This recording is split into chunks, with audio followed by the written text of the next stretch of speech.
First బౌల్లో అయితే చపాతీ పిండి అయితే మిక్స్ చేసుకోవాలి. కొంచెం మెత్తగా అయితే మిక్స్ చేసుకోవాలి. మనం ఇలా మిక్స్ చేసుకోవడం వలన మనకి చపాతీలు అయితే కాస్త మెత్తగా వస్తాయి అన్నమాట. మనము పిండి మిక్స్ చేసేటప్పుడు దీనిలో అయితే మనం కొంచెం గీ అండ్ ఆల్సో హాట్ వాటర్ వేసుకుని మిక్స్ చేసుకుంటే మనకైతే బాగా వస్తాయి అన్నమాట. మెత్తగా కూడా ఉంటాయి. ఇప్పుడు దీన్ని మనం మూత పెట్టేస్తే ఆఫ్టర్ మనం ఉండలు చేసుకున్నప్పుడు యూస్ చేసుకోవచ్చు. ఇంకా హాఫ్ అన్ అవర్ అయితే ఈ పిండి అయితే నానాలి. సో ఇప్పుడైతే మనం కర్రీకి వెళ్ళిపోదాము. ఇప్పుడైతే మనకి ప్యాన్లో ఆయిల్ అయితే హీట్ అవుతుందండి. ఇందులో మనం ఆనియన్స్ యాడ్ చేసుకోవాలి. ఫస్ట్గా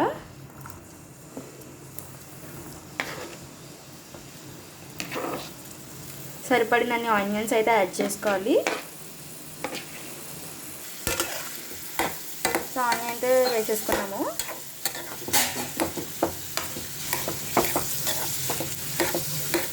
సో ఇవి మనకి బాగా వేగాలి. యాజ్ ఇట్ ఈస్ కర్రీలో ఎలా ఎగుతాయంటే అప్పుడు కూడా అలాగే వేగాలి.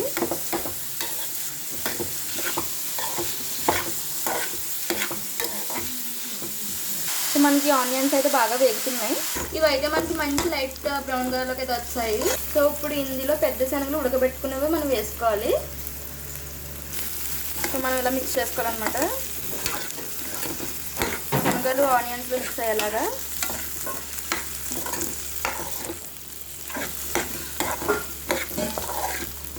సో ఇందులో 2 పచ్చిమిర్చి అయితే యాడ్ చేస్తున్నానండి. టేస్ట్ సరిపడా పచ్చిమిర్చి అయితే యాడ్ చేసుకోవాలి. సో ఇప్పుడు టేస్ట్ సరిపడినంత కారం అయితే యాడ్ చేసుకోవాలండి.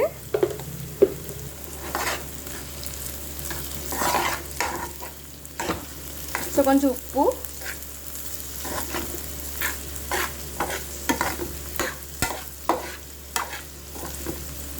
కొంచెం పసుపు,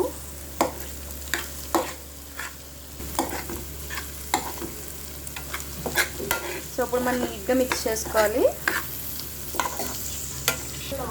ఇప్పుడు కొన్ని వాటర్ అయితే యాడ్ చేసుకోవాలండి.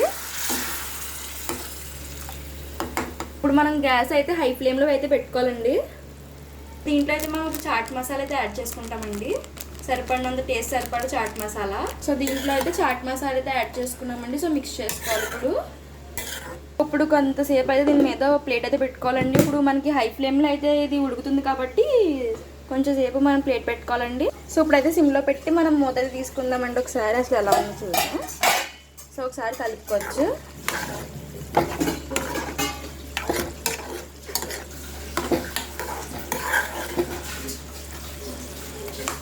ఇంకా ఉడకాలి. సో నాకైతే కారం తక్కువగా అనిపిస్తుంది. సో నేను ఇంకా కొంచెం కారం అయితే యాడ్ చేసుకుంటానండి. ఇలాగైతే హై ఫ్లేమ్లో పెట్టి మనం గ్యాస్ అయితే ఉంచుకున్నామండి. ఇప్పుడైతే మనము స్లో ఫ్లేమ్లో పెట్టుకొని ఇప్పుడు మనము మూత అయితే పెట్టుకోవాలండి. సో మనకైతే కర్రీ అయితే రెడీ అయిపోయిందండి. సో మనకి దగ్గరకి ఉడకబెట్టుకునే కంటే కొద్దిగా వాటర్ ఉండేలా దింపుకుంటే అయితే మన కర్రీ అయితే టేస్ట్ చాలా బాగుంటుందండి. సో నేనైతే దగ్గరికంటే ఉడకబెట్టేసుకోలేదు. జస్ట్ మీడియంలో అయితే ఉడకబెట్టుకుని స్టవ్ అయితే ఆఫ్ చేస్తానండి. సో మన ఎమ్మి నైస్ చపాతీ కర్రీ అయితే మనకి ఇప్పుడు రెడీ అయిపోయింది. మీరు కూడా ఎవరికన్నా కావాల్సి వస్తే ఇంట్లో అయితే మీరు రెడీ చేసేసుకోండి. సో మనకి ఈ కర్రీ ఏంటంటే బాడీకి హీట్ అది ఉండకుండా ఉంటుందని చెప్పేసి ఇలా అయితే సింపుల్గా ప్రిపేర్ చేసామండి. ఇంకా మనకి మసాలాస్ యాడ్ చేసుకుని ఇంకా మనం ఎమ్మిగా చేసుకోవచ్చు. సో అది అయితే మనకి బయట వెదర్ని బట్టి సింపుల్గా చేసుకుని తింటే అందరికీ బాగుంటుంది. సో మీకు మంచిగా జీడిపప్పు పేస్ట్ వేసి and also some masalas add చేసి అయితే మీకు మళ్ళీ నెక్స్ట్ వీక్ చూపిస్తానండి సేమ్ వీడియో. సో తప్పక చూడండి. అండ్ ఆల్సో మీరు ఈ కర్రీని అయితే ట్రై చేసి ఉంటే కామెంట్ సెక్షన్లో కామెంట్ కూడా చేయండి. సో ఇప్పుడు మనం స్లోగా చపాతీస్ చేసుకోవచ్చండి. సో కర్రీ రెడీగా ఉంది కాబట్టి మనకి పిండి అయితే నానిపోయింది. సో చపాతీలు ఇలా ఉండల కింద చేసుకుంటున్నామండి. సో వీటిని నేనైతే కావాల్సిన సైజులో అయితే చేసుకున్నానండి. కాస్త పెద్దగా కాస్త చిన్నగా కాకుండా మీడియంలో అయితే చేసుకున్నాను. సో ఒక్కొక్కసారి అయితే ఇలా కంచం పోలించి చేసేస్తుంటామండి. మనము చపాతీ అయితే వేపేసుకుంటున్నామండి. వేగిపోతుంది. సో మనకి చపాతీ వేగడానికి అయితే కాస్త ఎక్కువ టైం పడుతుంది కదా. ఇలా అయితే టోటల్ చపాతీ అంతా అప్లై చేసుకోవాలండి.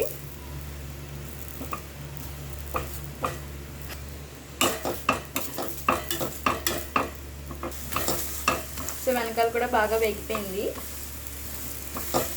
చపాతీ బాగా పొంగుతుంది. కొద్దిగా హాట్ వాటర్ వేయడం వలన మనకి చపాతీ ఇంతలా పొంగుతుందండి. పిండి కొద్దిగా హాట్ వాటర్ వేసి మిక్స్ చేయడం వలన మనకి చపాతీ బాగా పొంగుతుందండి. మెత్తగా కూడా ఉంటుంది. సో గాయస్ మన ఎమ్మి chapati curry and also chapatis అయితే ఇవాళ మనకి రెడీ అయిపోయాయి. So please subscribe and like my channel guys. And also మనకి కర్రీ అయితే రెడీ అయిపోయినట్టే. అండ్ ఆల్సో మీకు నెక్స్ట్ నేను ప్రిపేర్ చేసే వేరే కర్రీ అయితే మీకు నెక్స్ట్ వీడియోలో పోస్ట్ చేస్తాను, తప్పక చూడండి. సో మీకు వేరేగా కూడా ప్రిపేర్ చేసుకోవడం అనేది అర్థమవుతుంది విత్ శనగలు. ఎమ్మీగా తినేద్దాం పదండి. Bye guys, have a nice day.